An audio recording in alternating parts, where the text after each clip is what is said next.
Hi everybody, welcome to our lesson on why was the remilitarisation of the Rhineland so significant. Before you start this off, you should already have done the live starter activities on Teams. So what we're going to do today, by the end of today's lesson, hopefully we'll be able to make and justify reasoned judgment about how significant the remilitarisation of the Rhineland was.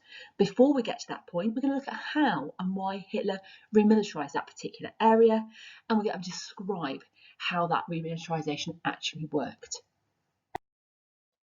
Okay, so I'm going to start by showing you a quick video clip that gives you a little bit about the background into what happened in the Rhineland. Watch carefully. You don't have to take any notes at the moment, just watch and you can actually see visually what was going on. Hitler was planning his next move to put German troops back into the Rhineland. This was a flagrant breach of the Versailles Treaty and might have provoked war with Britain and France. He calculated his options quite coldly. He knew the German army wasn't yet strong enough to take them on and promised his generals he would withdraw if they met opposition. But he took the gamble that they wouldn't be challenged because he also knew that Britain and France were preoccupied with another major international issue. Mussolini had invaded Abyssinia and the British and French were busy trying to avoid war. So, on the 7th of March 1936, a very poorly equipped German army marched into the Rhineland, and Hitler waited to see if Britain and France would act. They did nothing. Hitler's gamble paid off. But he wouldn't have risked fighting a war he knew he'd lose. War was still very much on his mind, however. After the war, Okay, so that video clip is giving us a little bit of background into what we're going to be learning about today. So what you're going to be doing is we're going to be reading through a few slides together, and then there is a link that your teacher has provided you with on Teams that takes you to a form where you're going to be able to answer some questions. So this slide, the next slide and the one after have got information about what happened in the Rhineland. You're going to be answering some questions following this. So let's have a look at what happened. The Rhineland and the Treaty of Versailles. So under Treaty of Versailles. It was, of course, signed in 1919.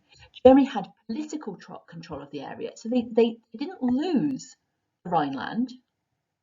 It was still part of Germany, it was still part of their land, but they were forbidden, i.e. banned, to maintain or construct any fortification or station any troops in the Rhineland. So no forts, no defences there, and no troops.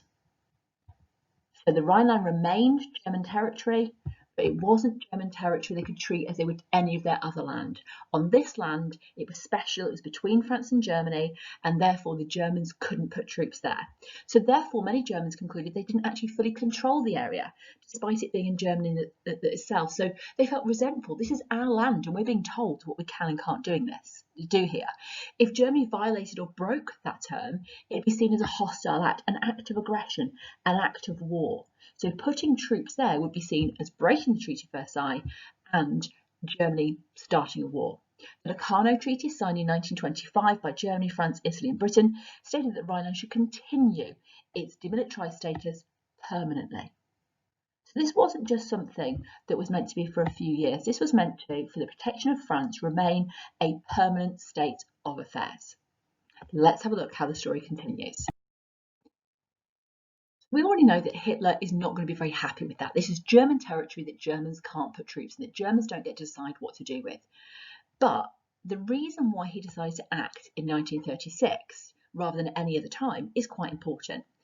The first reason why Hitler decided to act in 1936 is France and Russia, in something called the Franco-Soviet Pact the year before, what they had done is they'd made this alliance. Now, what Hitler said then was, well, we're encircled, we're surrounded. We've got France on one side, Russia on the other. We now feel that we're kind of like vulnerable to attack. So he said that in 1936, putting troops into the Rhineland was a defensive response. So it wasn't about Germany causing war or wanting war. It was about the Germans saying, we need to do this to protect our own interests. The other reason, or another reason, why Germany acted at this point was that Germany knew that that France were also rearming. Remember, last lesson we'd already looked at the rearmament of Germany. Well, France were rearming as well. So Hitler knew that it was kind of now or never. That if they waited another year and they didn't act until 1937, actually they might be more likely to be stopped. A final reason for why now was a really good time was that actually things weren't going really well economically in Germany at this point. Hitler needed a win. He needed to make himself look good in the eyes of the German people. This was about restoring popularity. He'd promised to make things financially better for the German people, and he'd done so. He'd kind of got rid of the Great Depression in Germany, but there'd been a slump in 1935 into 1936, and so Hitler wanted to distract the public's attention. All good reasons to remilitarize in 1936. Let's have a look at what Hitler actually did. So in March 1936, Hitler took for him what was a huge gamble. Remember, he could have been stopped. Remember, he's breaking the Treaty of Versailles. At this point, his armed forces aren't massive. He ordered his troops to openly re-enter the Rhineland. Openly doing it, not in secret, breaking the terms of Versailles. Over 32,000 soldiers and armed policemen crossed into the Rhineland. He did this very obviously in full public glare. He said to his generals that this was risky and that actually they should retreat if the French showed the slightest hint of making a military stand against him. In other words, he knew that his army at the moment wasn't in a position where they could really fight off the French. That's why this was such a gamble. He would have been humiliated and looked really, really stupid if this action had not come off. So they've got these clear instructions. If you face opposition, don't fight, retreat. But when they did march the troops into the Rhineland, no action was taken. And part of the reason for this was that at this point in time, France was in real chaos. They were going through an internal political crisis at the time. They were still really suffering as well from the effects of the Depression. There was no political leadership at this moment to concentrate against Nazi Germany. The French government wasn't doing a very good job and they didn't really know how to stop Hitler or what to do. They had no idea how big the German army were. They actually thought that it was much bigger than it was. What they had seen was in 1935 Hitler showing off his new armed forces, and that worried and scared them. So they thought, actually, if we do try and stop him, we're going to be humiliated. Remember, Hitler's told his generals that they're not strong enough to fight the French. The French make a big error here. They could have stopped Hitler, but they just didn't think they did. Hitler even said afterwards, if France had then marched into the Rhineland, we would have had to withdraw with our tails between our legs. Britain generally supported the view, so Britain as well should have acted, of course, but they generally supported the view that Nazi Germany was only going into her own backyard. This is a key thing here. Actually, what they said was, well, this is German territory. Why can't German troops go on German land? So in other words, what they felt was the Germans were being reasonable. They were only putting German troops onto German land. This was not an invasion. And so at this point, they decided that really it wasn't worth enforcing Versailles, because this was a part of Versailles that really wasn't worthwhile defending. So people understood only putting troops in their own land. After the remilitarisation, on the 29th of March 1936, a nationwide referendum, that's a vote on a single issue, was held. 99% of the voters in Germany went to the polls and gave a 98.8% yes, approving the reoccupation, the remilitarisation of the Rhineland. So what Hitler did absolutely brought him popularity. The people were completely behind him. I want you now to take some time out. I want you to pause this video and I want you to have a go at these questions, but I don't want you to write them in your exercise book. What I would like you to do is to click onto the link that your teacher has put onto Teams, and I want you to answer the question on the form. This way, the teacher can see that you're doing your work, and obviously if you're getting things wrong or you're misunderstanding things, they can actually give you the feedback that you need. But it allows the teacher to see not only are you watching this, but you're actively engaging with the tasks. This should take you between about 12 and 13 minutes, I would say, absolute maximum, because we're not looking for really, really detailed answers. Feel free at any point to wind this back, to rewind a little bit so you can see the answers. All of the answers are in what I've already explained and in the past 3 slides. So pause now, Go back if you need to and click on that form that your teacher has set up for you.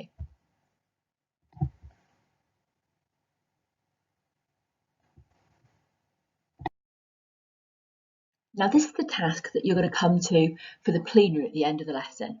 I want you to think about the significance of what happened in the Rhineland. I want you to think about how that would help Hitler achieve his aims. I want you to have a think about how it might eventually lead to World War II.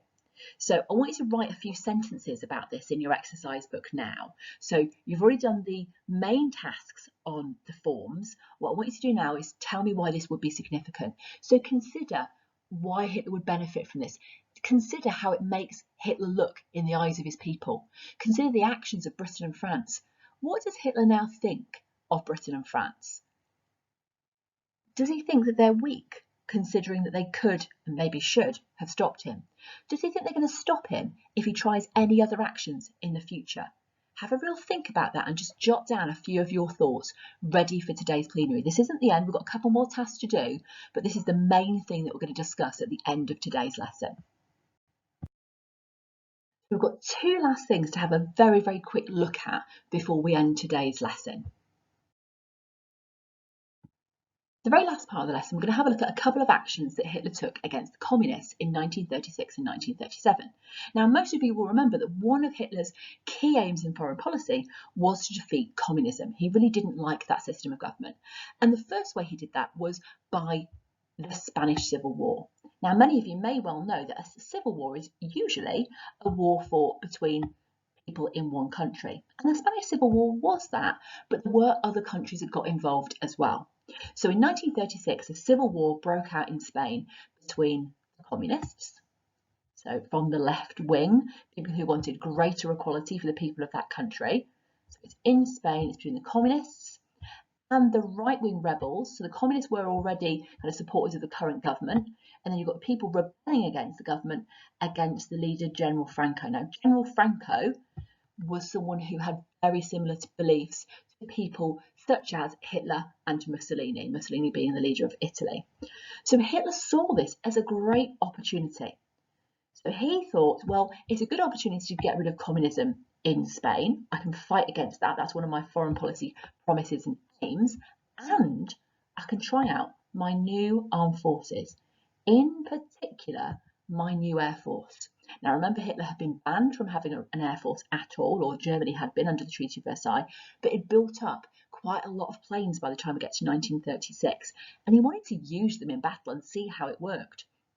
So, in 1937, German aircraft made devastating bombing raids on civilian, ordinary people, populations in various Spanish cities.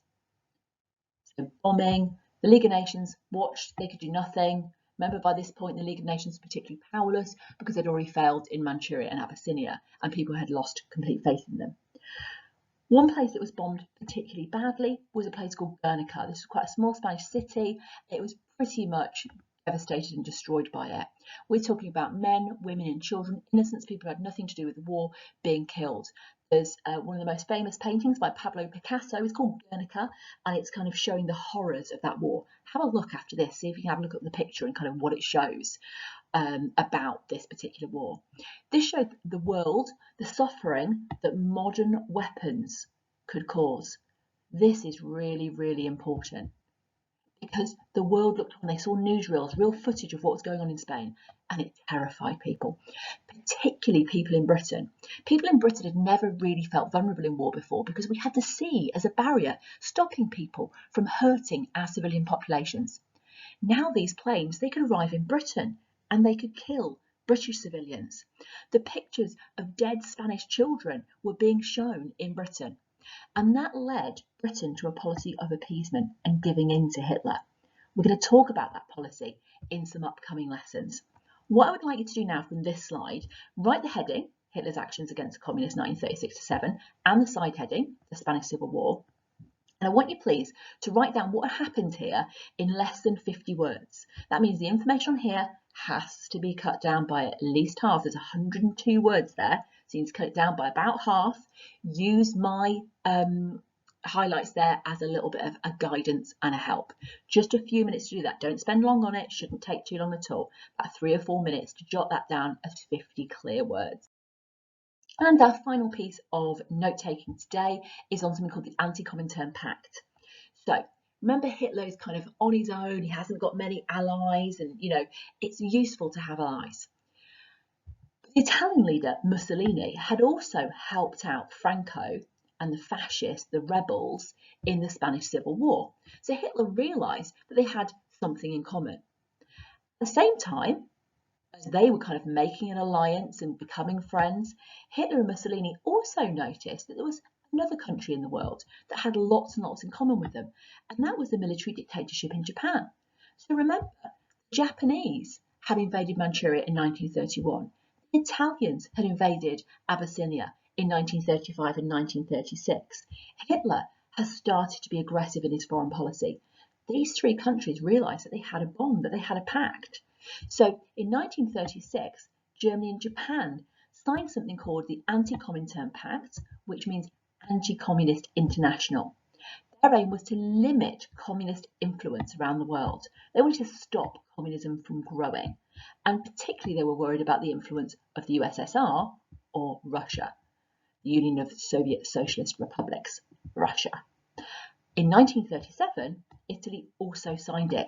So you've got these three aggressive countries who were now bonded together in an alliance. And this alliance was called the Axis Alliance. What I'd like you to do under the side heading, the Anti-Comintern Pact, is just jot this down. Feel free to cut it down a little bit, but most of this on this screen you're going to need. So a quick summary task now on the Spanish Civil War and Anti-Comintern Pact. Just a couple of sentences in your book, please, Year 9, about how you think that those two events might have helped Hitler. Think about how those bombing raids might have helped him. What did it do to other people? How do they now feel about Germany? And think about what he now had after having signed the Anti-Comintern Pact. Just a couple of quick sentences. In a moment, I want you to go back to Teams for the plenary. Before you do that, please check that you've done all of these 5 things. So in order to have completed today's work, you need to have done the Rhineland questions on form. So your teacher, remember, sent you the link to those questions, and that would have taken you 12 or 13 minutes. You've then spent 2 or 3 minutes thinking about how significant the action was, and we're going to feed back on that in the plenary in a second. Then you've done 50 words on what the Spanish Civil War was all about. You'd have made your own copy on the notes on the Anti-Comintern Pact, and that quick summary question, 2 or 3 sentences on how the Spanish Civil War and the Anti-Comintern Pact helped Hitler. Once you've done that, in the last 5 minutes of the lesson, I want you to go back to make sure that you've understood the significance of the events that we've looked at today.